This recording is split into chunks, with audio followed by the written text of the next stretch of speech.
घेतला आहे। त्याचबरोबर राष्ट्रवादी काँग्रेस पक्षाच्याही आमच्या घोषणापत्रकामध्ये आम्ही 1500चे 2100 करणार सरकार आल्यानंतर हे त्याच्यामध्ये नमूद केलेलं होतं। त्याच्यामुळे निश्चितपणाने कुठलाही एखादा शब्द ज्या वेळेला दिला जातो त्यावेळेला तो शब्द कधीही म्हणजे खोटा ठरत नाही किंवा कधी पडत नाही आणि त्याच्यामुळे आम्ही म्हटलं होतं 1500 देणार आणि त्यांच्या खात्यामध्ये ते मिळणार। त्यामुळे आम्ही जवळपास 5 महिन्याचे 7,500 माझ्या सर्व लाडक्या बहिणींच्या खात्यामध्ये थेट जमा झाले।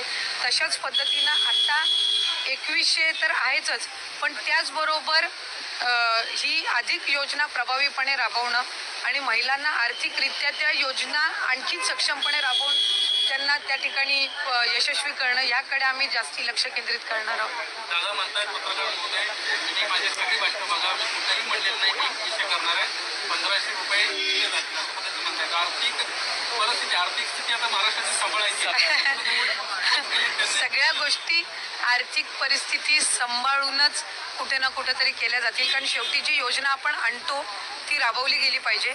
आज असंही कुठेही माता भगिनींच्या मनामध्ये शंका असता कामा नये की आता हे सत्तेमध्ये आलेले आहेत म्हणजे योजना बंद होणार आहे।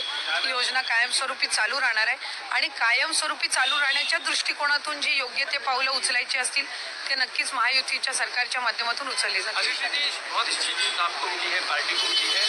जिम्मेदारी भी उतनी बड़ी 1500 कहा था, अब जिम्मेदारी 2100 देने की है लाडली बहनों को। क्या वो सारे आर्थिक गणित अभी देखा जाए या फाइनेंशियल डिसिप्लिन वो पॉसिबल हो पाएगा?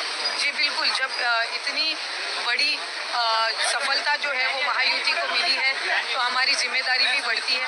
आज मुख्यमंत्री एकनाथ जी शिंदे सर है, उप मुख्यमंत्री फडणवीस सर है और अजीत दादा है, हमारे सारे तीनों भी पार्टी के जो प्रदेश के जो अध्यक्ष है वो है, तो हम ज़्यादा से ज़्यादा यही प्रयास करेंगे कि हमारी जो योजनाएं हैं वो लोगों तक और पहुँचे।